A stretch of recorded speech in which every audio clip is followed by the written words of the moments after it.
മത്തായി എഴുതിയ സുവിശേഷം 13-ാം അധ്യായം. അന്ന് യേശു വീട്ടിൽ നിന്ന് പുറപ്പെട്ട് കടലരികെയിരുന്നു.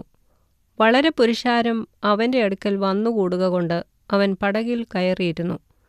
പുരുഷാരമെല്ലാം കരയിലിരുന്നു. അവൻ അവരോട് പലതും ഉപമകളായി പ്രസ്താവിച്ചതെന്തെന്നാൽ, വിതയ്ക്കുന്നവൻ വിതപ്പാൻ പുറപ്പെട്ടു. വിതയ്ക്കുമ്പോൾ ചിലത് വഴിയരികെ വീണു. പറവകൾ വന്ന് അത് തിന്നുകളഞ്ഞു. ചിലത് പാറസ്ഥലത്ത് ഏറെ മണ്ണില്ലാത്തയിടത്ത് വീണു. മണ്ണിന് താഴ്ചയില്ലായ്കയാൽ ക്ഷണത്തിൽ മുളച്ചു വന്നു. സൂര്യൻ ഉദിച്ചാറെ ചൂട് തട്ടി. വേരില്ലായ്കയാൽ അത് ഉണങ്ങിപ്പോയി. മറ്റു ചിലത് മുള്ളിനിടയിൽ വീണു. മുള്ളു മുളച്ച് വളർന്ന് അതിനെ ഞെരുക്കിക്കളഞ്ഞു. മറ്റു ചിലത് നല്ല നിലത്തു വീണു. 100, 60, 30 മേനിയായി വിളഞ്ഞു. ചെവിയുള്ളവൻ കേൾക്കട്ടെ. പിന്നെ ശിഷ്യന്മാർ അടുക്കൽ വന്ന് അവരോട് ഉപമകളായി സംസാരിക്കുന്നത് എന്ത് എന്ന് അവനോട് ചോദിച്ചു. അവൻ അവരോട് ഉത്തരം പറഞ്ഞത്, സ്വർഗരാജ്യത്തിൻ്റെ മർമ്മങ്ങളെ അറിവാൻ നിങ്ങൾക്ക് വരം ലഭിച്ചിരിക്കുന്നു, അവർക്കോ ലഭിച്ചിട്ടില്ല. ഉള്ളവന് കൊടുക്കും, അവന് സമൃദ്ധിയുണ്ടാകും. ഇല്ലാത്തവനോടോ അവനുള്ളതും കൂടെ എടുത്തുകളയും. അതുകൊണ്ട് അവർ കണ്ടിട്ട് കാണാതെയും കേട്ടിട്ട് കേൾക്കാതെയും ഗ്രഹിക്കാതെയും ഇരിക്കയാൽ ഞാൻ ഉപമകളായി അവരോട് സംസാരിക്കുന്നു. നിങ്ങൾ ചെവിയാൽ കേൾക്കും, ഗ്രഹിക്കയില്ലതാനും. കണ്ണാൽ കാണും, ദർശിക്കയില്ലതാനും. ഈ ജനത്തിൻ്റെ ഹൃദയം തടിച്ചിരിക്കുന്നു. അവർ ചെവികൊണ്ട് മന്ദമായി കേൾക്കുന്നു, കണ്ണ് അടച്ചിരിക്കുന്നു. അവർ കണ്ണു കാണാതെയും ചെവി കേൾക്കാതെയും ഹൃദയം കൊണ്ട് ഗ്രഹിക്കാതെയും തിരിഞ്ഞുകൊള്ളാതെയും ഞാൻ അവരെ സൗഖ്യമാക്കാതെയും ഇരിക്കേണ്ടതിന് തന്നെ എന്ന് യെശയ്യാവ് പറഞ്ഞ പ്രവാചകത്തിന് അവരിൽ നിവർത്തി വരുന്നു. എന്നാൽ നിങ്ങളുടെ കണ്ണ് കാണുന്നതുകൊണ്ടും നിങ്ങളുടെ ചെവി കേൾക്കുന്നതുകൊണ്ടും ഭാഗ്യമുള്ളവ. ഏറിയ പ്രവാചകന്മാരും നീതിമാന്മാരും നിങ്ങൾ കാണുന്നത് കാൺമാൻ ആഗ്രഹിച്ചിട്ടും കണ്ടില്ല, നിങ്ങൾ കേൾക്കുന്നത് കേൾപ്പാൻ ആഗ്രഹിച്ചിട്ടും കേട്ടില്ല എന്ന് ഞാൻ സത്യമായിട്ട് നിങ്ങളോട് പറയുന്നു. എന്നാൽ വിതയ്ക്കുന്നവൻ്റെ ഉപമ കേട്ടുകൊള്ളുവീൻ. ഒരുത്തൻ രാജ്യത്തിൻ്റെ വചനം കേട്ടിട്ട് ഗ്രഹിക്കാഞ്ഞാൽ ദുഷ്ടൻ വന്ന് അവൻ്റെ ഹൃദയത്തിൽ വിതയ്ക്കപ്പെട്ടത് എടുത്തുകളഞ്ഞു. ഇതത്രേ വഴിയരികെ വിതയ്ക്കപ്പെട്ടത്. പാറസ്ഥലത്ത് വിതയ്ക്കപ്പെട്ടതോ ഒരുത്തൻ വചനം കേട്ടിട്ട് ഉടനെ സന്തോഷത്തോടെ കൈക്കൊള്ളുന്നതാകുന്നു. എങ്കിലും വേരില്ലാതിരിക്കയാൽ അവൻ ക്ഷണികനത്രേ. വചനനിമിത്തം ഞെരുക്കമോ ഉപദ്രവമോ നേരിട്ടാൽ അവൻ ക്ഷണത്തിൽ ഇടറിപ്പോകുന്നു. മുള്ളിനിടയിൽ വിതയ്ക്കപ്പെട്ടതോ ഒരുത്തൻ വചനം കേൾക്കുന്നുവെങ്കിലും ഈ ലോകത്തിൻ്റെ ചിന്തയും ധനത്തിൻ്റെ വഞ്ചനയും വചനത്തെ ഞെരുക്കിയിട്ട് നിഷ്ഫലമായി തീരുന്നതാകുന്നു. നല്ല നിലത്ത് വിതയ്ക്കപ്പെട്ടതോ ഒരുത്തൻ വചനം കേട്ട് ഗ്രഹിക്കുന്നതാകുന്നു. അത് വിളഞ്ഞ് 100, 60, 30 മേനി നൽകുന്നു. അവൻ മറ്റൊരു ഉപമയും അവർക്ക് പറഞ്ഞുകൊടുത്തു. സ്വർഗരാജ്യം ഒരു മനുഷ്യൻ തൻ്റെ നിലത്ത് നല്ല വിത്ത് വിതച്ചതിനോട് സദൃശ്യമാകുന്നു. മനുഷ്യർ ഉറങ്ങുമ്പോൾ അവൻ്റെ ശത്രു വന്ന് കോതമ്പിൻ്റെ ഇടയിൽ കള വിതച്ച് പൊയ്ക്കളഞ്ഞു. ഞാറു വളർന്ന് കതിരായപ്പോൾ കളയും കാണായി വന്നു. അപ്പോൾ വീട്ടുടയവൻ്റെ ദാസന്മാർ അവൻ്റെ അടുക്കൽ ചെന്ന്, യജമാനനെ, വയലിൽ നല്ല വിത്തല്ലയോ വിതച്ചത്? പിന്നെ കള എവിടെ നിന്ന് വന്നു എന്ന് ചോദിച്ചു.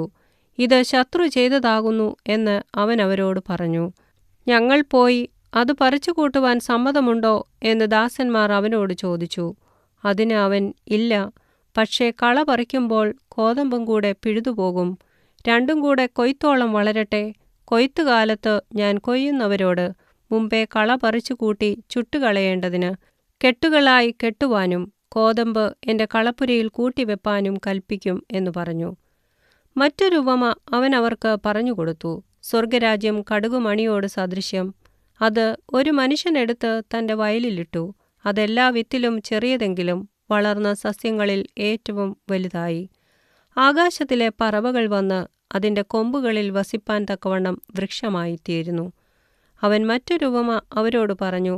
സ്വർഗരാജ്യം പുളിച്ച മാവിനോട് സദൃശ്യം. അത് ഒരു സ്ത്രീ എടുത്ത് 3 പറ മാവിൽ എല്ലാം പുളിച്ചു വരുവോളം അടക്കി വെച്ചു. ഇതൊക്കെയും യേശു പുരുഷാരത്തോട് ഉപമകളായി പറഞ്ഞു. ഉപമ കൂടാതെ അവരോട് ഒന്നും പറഞ്ഞില്ല. ഞാൻ ഉപമ പ്രസ്താവിപ്പാൻ വായ് തുറക്കും, ലോകസ്ഥാപനം മുതൽ ഗൂഢമായത് ഉച്ചരിക്കും എന്ന പ്രവാചകൻ പറഞ്ഞത് നിവർത്തിയാകുവാൻ സംഗതി വന്നു. അനന്തരം യേശു പുരുഷാരത്തെ പറഞ്ഞയച്ചിട്ട് വീട്ടിൽ വന്നു. ശിഷ്യന്മാർ അവൻ്റെ അടുക്കൽ ചെന്നു, വയലിലെ കളയുടെ ഉപമ തെളിയിച്ചു തരണം എന്ന് അപേക്ഷിച്ചു. അതിന് അവൻ ഉത്തരം പറഞ്ഞത്, നല്ല വിത്ത് വിതയ്ക്കുന്നവൻ മനുഷ്യപുത്രൻ. വയൽ ലോകം, നല്ല വിത്ത് രാജ്യത്തിൻ്റെ പുത്രന്മാർ. കള ദുഷ്ടന്റെ പുത്രന്മാർ, അത് വിതച്ച ശത്രു പിശാച്. കൊയ്ത്ത് ലോകാവസാനം, കൊയ്യുന്നവർ ദൂതന്മാർ. കള കൂട്ടി തീയിലിട്ട് ചുടും പോലെ ലോകാവസാനത്തിൽ സംഭവിക്കും. മനുഷ്യപുത്രൻ തൻ്റെ ദൂതന്മാരെ അയക്കും. അവർ അവൻ്റെ രാജ്യത്തിൽ നിന്ന് എല്ലാ ഇടർച്ചകളെയും അധർമ്മം പ്രവർത്തിക്കുന്നവരെയും കൂട്ടിച്ചേർത്ത് തീച്ചൂളയിൽ ഇട്ടുകളയുകയും അവിടെ കരച്ചിലും പല്ലുകടിയും ഉണ്ടാകും. അന്ന് നീതിമാന്മാർ തങ്ങളുടെ പിതാവിൻ്റെ രാജ്യത്തിൽ സൂര്യനെപ്പോലെ പ്രകാശിക്കും. ചെവിയുള്ളവൻ കേൾക്കട്ടെ. സ്വർഗരാജ്യം വയലിൽ ഒളിച്ചുവെച്ച നിധിയോട് സദൃശ്യം. അത് ഒരു മനുഷ്യൻ കണ്ട് മറച്ചിട്ട് തൻ്റെ സന്തോഷത്തിൽ ചെന്ന് തനിക്കുള്ളതൊക്കെയും വിറ്റ് ആ വയൽ വാങ്ങി. പിന്നെയും സ്വർഗരാജ്യം നല്ല മുത്തന്വേഷിക്കുന്ന ഒരു വ്യാപാരിയോട് സദൃശ്യം. അവൻ വിലയേറിയ ഒരു മുത്തു കണ്ടെത്തിയാറെ ചെന്ന് തനിക്കുള്ളതൊക്കെയും വിറ്റ് അത് വാങ്ങി. പിന്നെയും സ്വർഗരാജ്യം കടലിൽ ഇടുന്നതും എല്ലാ വക മീനും പിടിക്കുന്നതുമായൊരു വലയോട് സദൃശ്യം. നിറഞ്ഞപ്പോൾ അവർ അത് വലിച്ച് കരയ്ക്ക് കയറ്റി ഇരുന്നുകൊണ്ട് നല്ലത് പാത്രങ്ങളിൽ കൂട്ടിവെച്ചു. ചീത്ത എറിഞ്ഞുകളഞ്ഞു.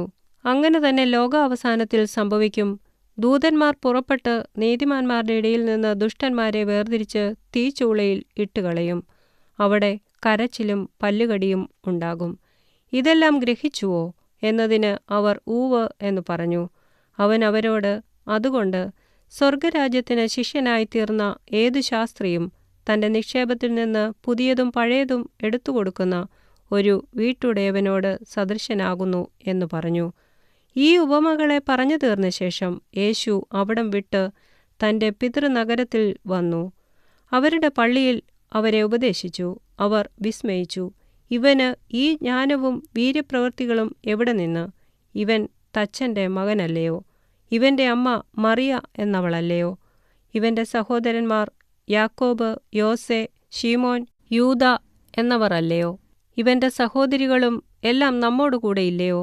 ഇവന് ഇതൊക്കെയും എവിടെ നിന്ന് എന്ന് പറഞ്ഞ് അവങ്കൽ ഇടറിപ്പോയി. യേശു അവരോട്, ഒരു പ്രവാചകൻ തൻ്റെ പിതൃനഗരത്തിലും സ്വന്തം ഭവനത്തിലുമല്ലാതെ ബഹുമാനമില്ലാത്തവൻ അല്ല എന്ന് പറഞ്ഞു.